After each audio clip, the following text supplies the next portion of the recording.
Yeah. I mean, I remember when I took a trip to Mexico to see the pyramids in Mexico, and just seeing how large the infrastructure was. I was like, whoa, like it's a lot of work. That means that they had to feed them a lot. That's a lot of bricks. So now I'm thinking about Mhm. day-to-day processes of like, okay, like I'm pretty sure somebody woke up and was like, I don't want to build this pyramid today, but they had to because they had to feed their Right, family. So we don't think right. about those nuances. Um, and how does that affect, the relationship between men and women, right? Yeah. For Um, sure. I mean, that's the gender piece is for sure there, right? Who's performing the labor? What labor are they performing? One of the and this doesn't have to do with Mexico, but a few years ago when I was starting to work on the graffiti project, I mhm. found this painted, like in the business they call it a dipinto because it's painted, not engraved, from a hippodrome in Tyre, and there was like a menorah on it, and it said like it was basically the place of Matrona.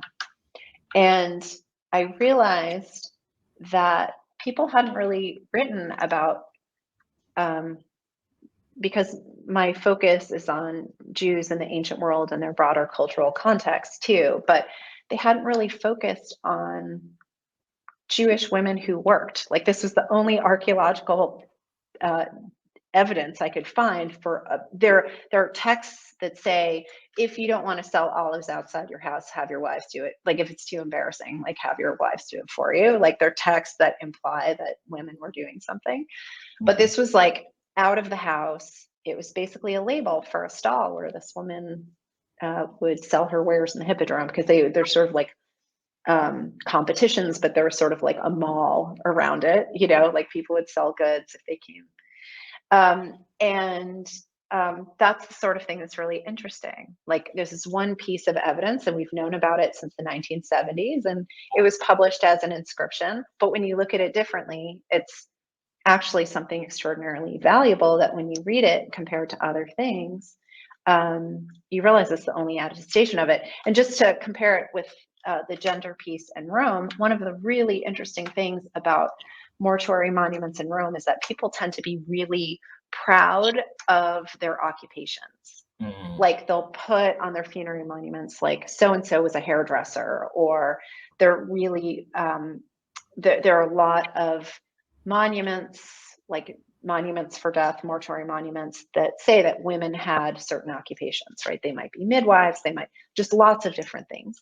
And part of what's interesting is that in the Roman East, particularly in the Levant, we don't see that sort of thing, right? Either because it didn't seem appropriate for people to advertise that on a death monument, or people in general didn't do that as much. Men and women didn't do it as much. But it's something, so does it mean that more women in Rome worked than women in like Rome, like the city of Rome worked than people in the other part of the empire? Not necessarily, but it's interesting that you have that discrepancy between this like boasting, like this was my occupation and I'm very proud of it, and this is what I want to be on my tombstone, and in other parts of the world where you don't have that dynamic, which is why we don't see that type of attestation, which we do in this hippodrome. So a lot of it depends on what evidence we have, and again, how we read it. Are we just interested in what it says and where it appears in a structure, or how we can think about how it helps us rethink sort of gender roles in the workplace in the ancient Near East, so or like late ancient Roman Near East. So yeah. That's good. That's good. So when I was reading, with the lawyer, you show yourself lawyer. Make sure I get a copy of this. It's a good read. Um, what's kept screaming at me was morals and ethics, because I see that people are performing duties and performing things that are native to their culture. And as I gotten older, I've learned that morals and ethics dictate behavior, which then influences outcome. Mhm. What does history tells us about maintaining a level of ethics and morality, not only for yourself but for the community and civilization? That's a huge question and a really important question because I think it goes back to the original question of why study history, right? Because if we know that in certain respects, those things can stay the same in lots of societies, in other respects, they change, like morals and values change in different places and times.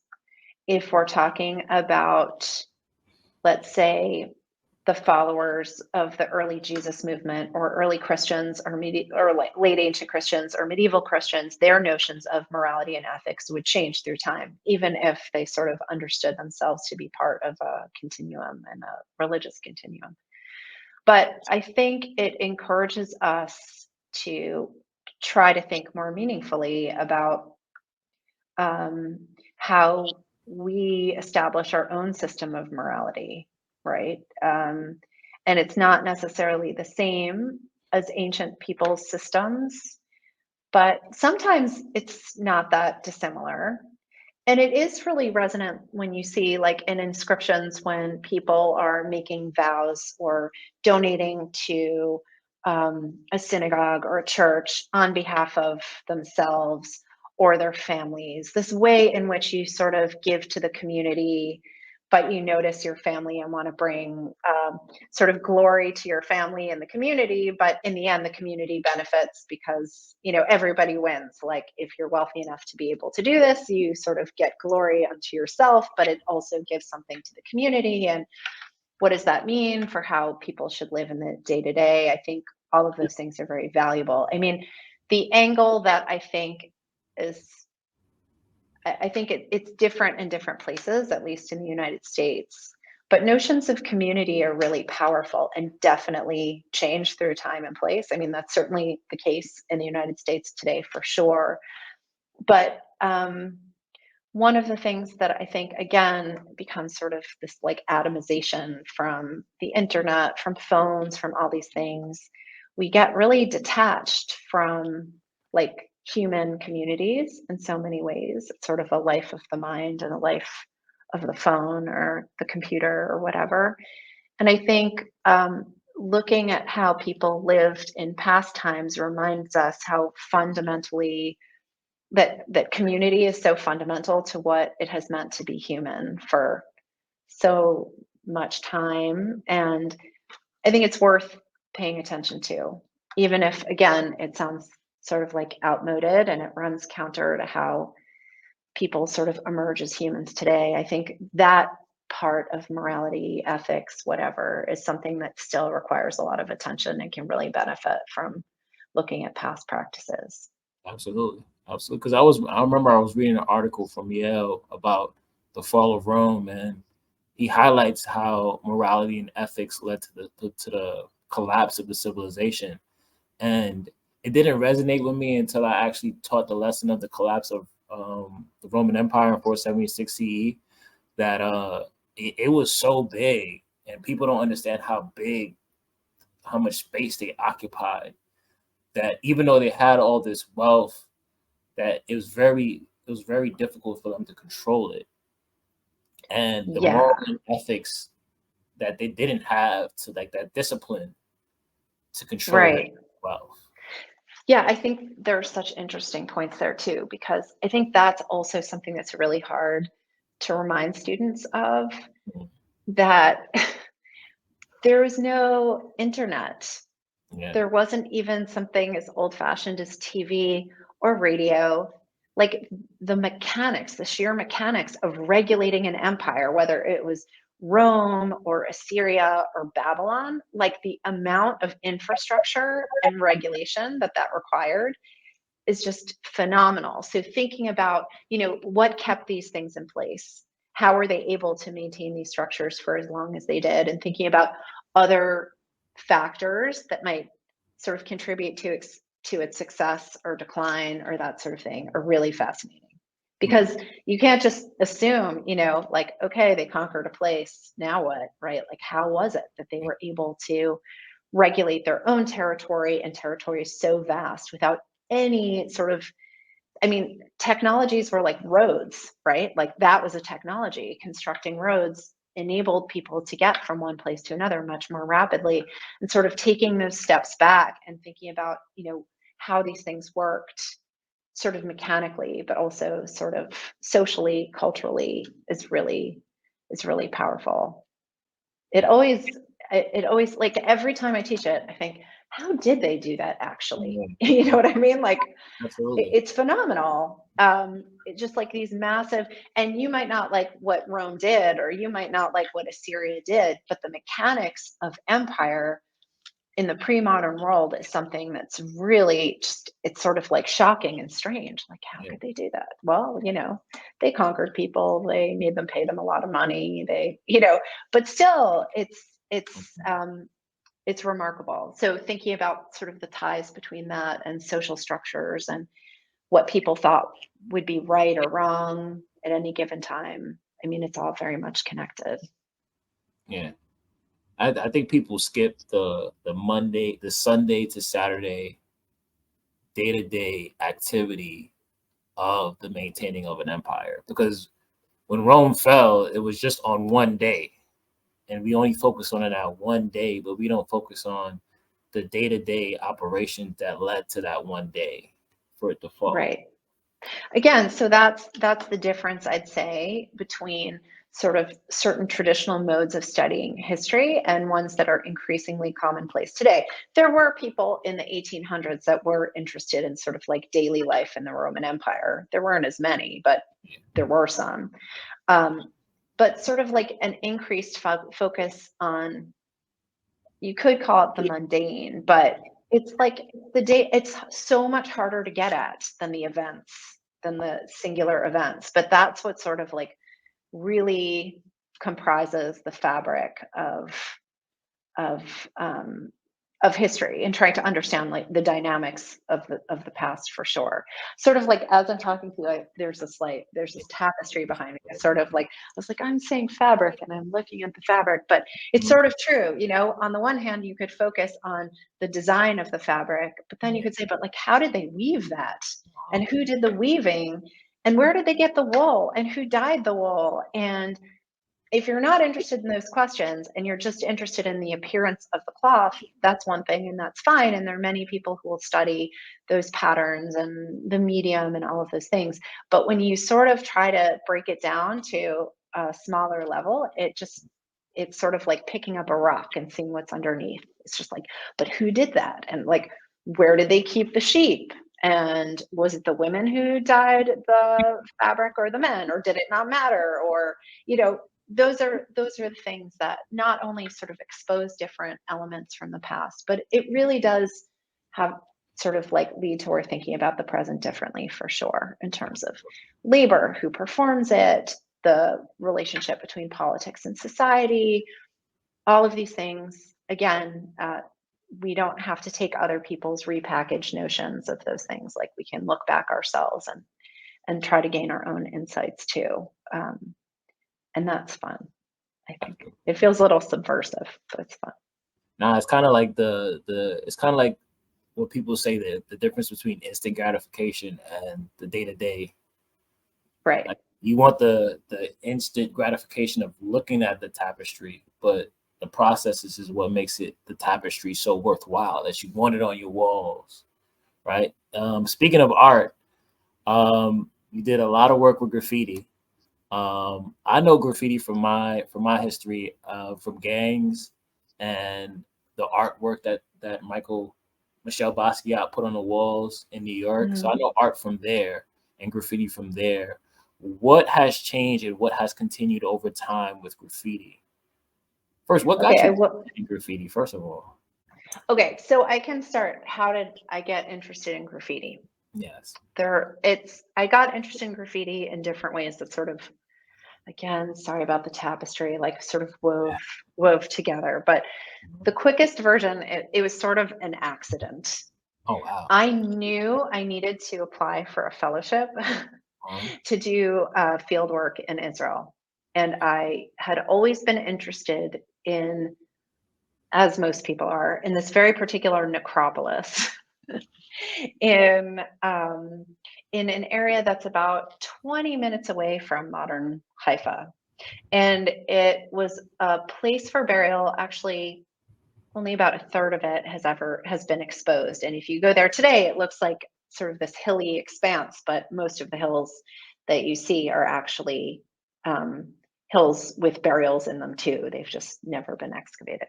Yeah. But I was going through the excavation reports, and because I just felt like not enough people worked on this place. It was, again, the biggest necropolis of its period and region. Hundreds and hundreds of barrels had been uncovered, and I was going through the excavation reports, and I kept seeing these graffiti, like drawings of graffiti from the necropolis inside, and they would say like, these and a bunch of other carelessly executed graffiti are, they just sort of like made quick mention of them, but didn't talk about them except as being sort of incidental because they weren't that beautiful.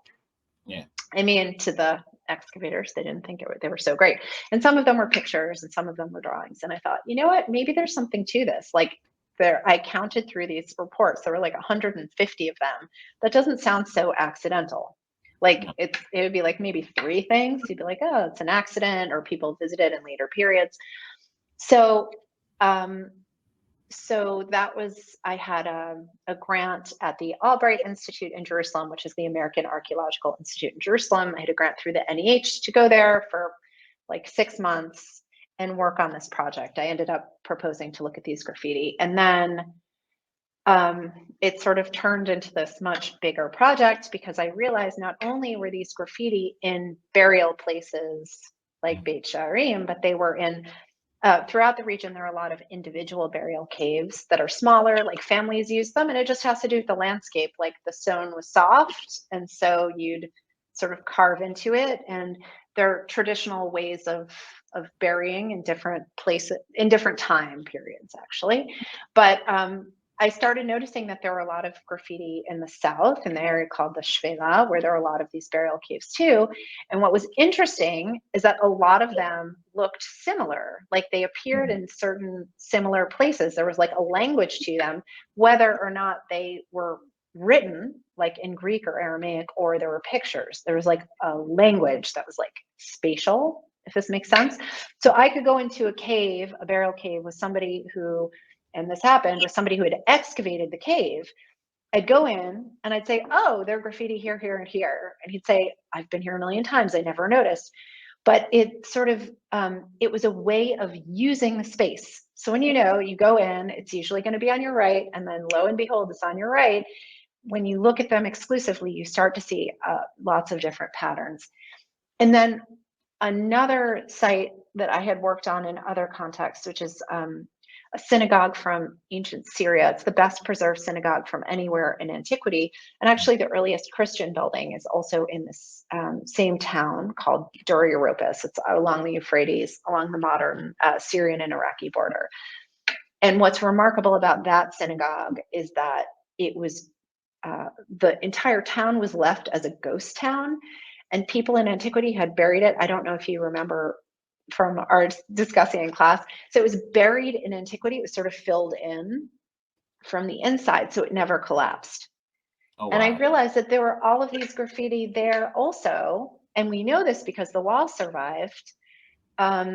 And everybody talks about the synagogue. Scholars talk about the synagogue all the time in terms of not just Jewish context, but also in the history of art, because the way that the walls were painted seems to create this bridge between art of sort of later Roman art and Byzantine art farther east. And so it's actually, among scholars, it's a very well-known space, but nobody had ever talked about the graffiti. They reported that they were there.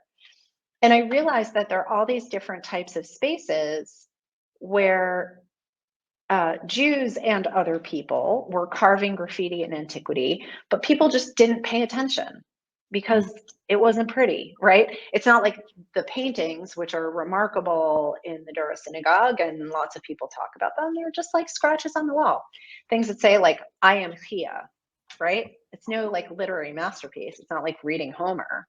It's, or reading the Bible or something like that. It's something that's really short. And so I realized that there was a pattern that lots of spaces in antiquity which Jews used were filled with these graffiti, and that by studying these graffiti, we could get better insights into how they understood the spaces around them, how they understood them to be mutable, right? Like if you went into a synagogue today or a church or a mosque and you started carving your name on the wall, you'd get in big trouble, right? But like what I would argue in that context is that was a form of praying, like permanently exacting your prayer on the wall.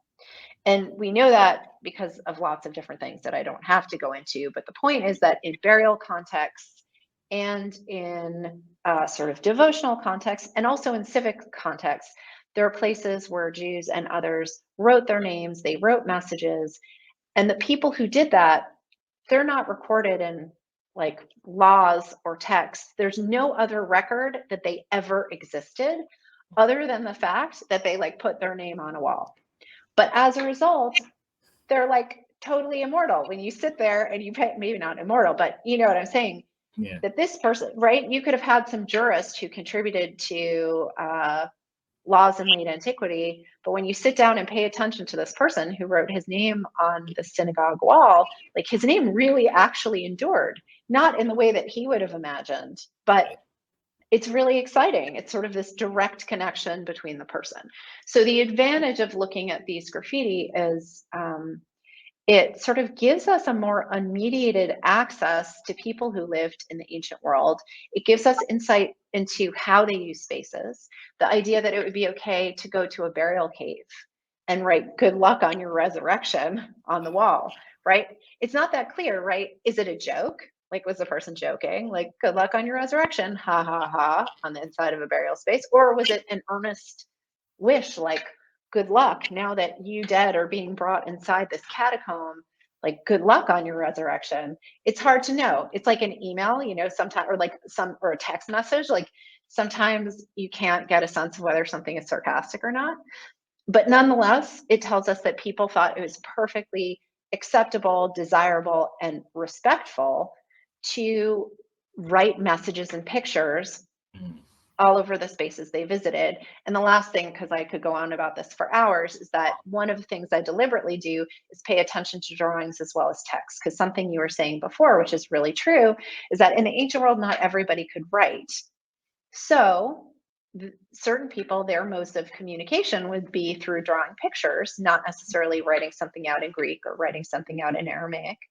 And so the ability to pay attention to all of those things together is really important to sort of see how people use the space or move through space. Okay, I promise this is the last thing. One of the other things that's really interesting about graffiti is that there was a traditional way of viewing literacy as like, there's sort of different ways of evaluating literacy today, right? Can people read? Can people write? And traditionally, people thought of those as like absolutes, right? You can either read this very complicated thing or you can't read at all. But one of the great things that graffiti happens to do is it sheds light on ranges of literacy in antiquity, right? So like maybe you couldn't write a research paper living in, I don't know, the Levant in the year 402, right? But maybe you knew how to write your name.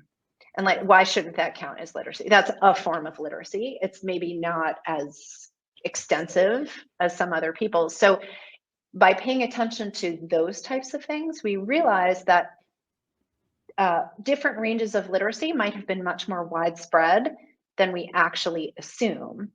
That doesn't mean that like everybody could read and write, but it means that some people might not have been able to do so comprehensively, but could do a few things like write their name, write out a prayer, write out good wishes for the dead.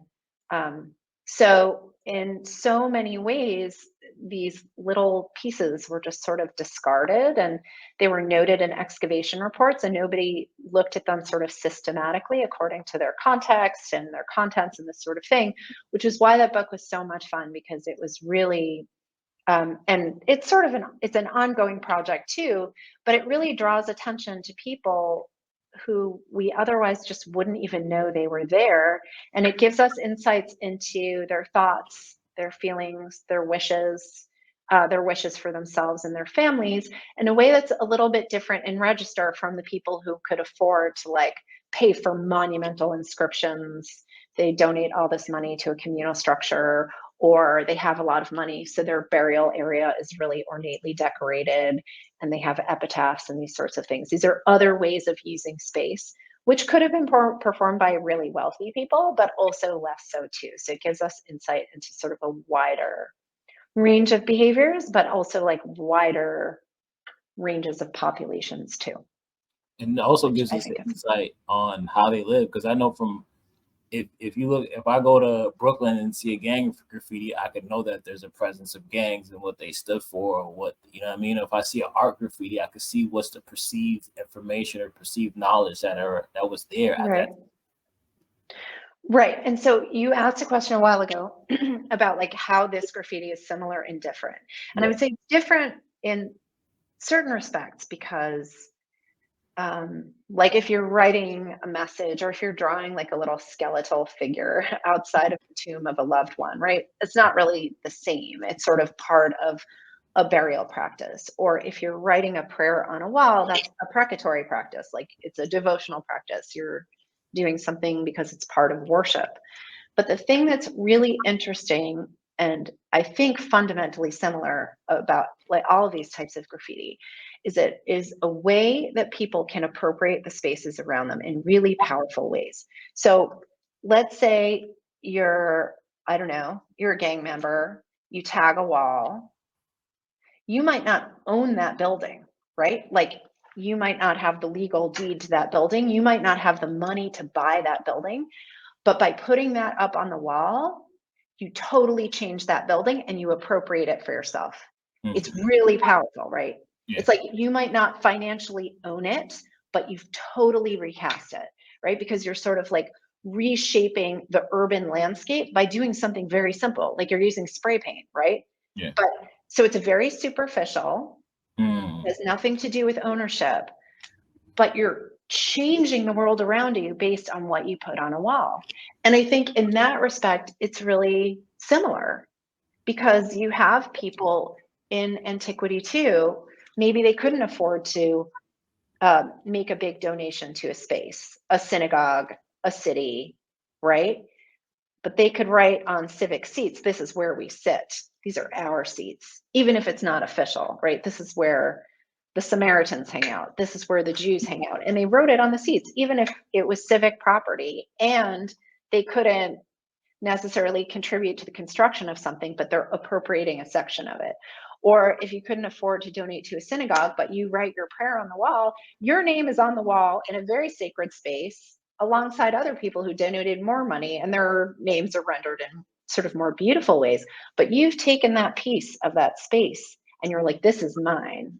I want the divine to see my name here. And that dynamic and appropriation sounds really negative in lots of ways, but I don't see it as that way in this case, right? It's like you're taking something that might not be owned by you and you're totally transforming what it means by how you apply an image to it. The other thing that I think is great also about thinking about modern tags is that, you know, traditionally when people looked at things like graffiti, it would be like, let's say art historians would, if they cared, they would look at the images in them and they would organize them by type, regardless of geographic location, regardless of spatial location, right? So they'd be like, this is all the little men that we see anywhere in the Mediterranean, and this is the little ships we see anywhere in the Mediterranean. And then epigraphers, as they're called, people who study textual inscriptions would study the texts. But as we know, often there are great overlaps between images and texts, right? And sometimes the lines are really blurred. And I think thinking about tags is really useful that way, right? Because it's not just what it says, because often like the uninitiated don't know what something says, right? It's like people who are in the know will say, this means this, right? But it's sort of that blurring of image and maybe textual content that's really useful to help us sort of undermine traditional ways of sort of separating stuff according to type. So in those ways, there's actually a lot of graffiti in different parts of the world where Arabic is sort of the dominant form of writing because of traditional forms of like Arabic calligraphy, where you really do have this merging of image and text, and sometimes it's really hard to find the individual letters. It's about like the image they form, but so that also provides some really good points of comparison too, in interesting ways. But I think so it's not the same. Like if you were to go to look at urban areas and to look at Beit She'arim on the wall, you're not going to confuse the two. Even though sometimes people did use like red or green or black. So sometimes it can be more colorful and not just like scratched. Yeah. But I do think it's a useful model to use to think with, because it can just help us rethink how people transform space, how they try to own space without legally owning it, how they can transform its meaning through their own work. Those are the points of comparison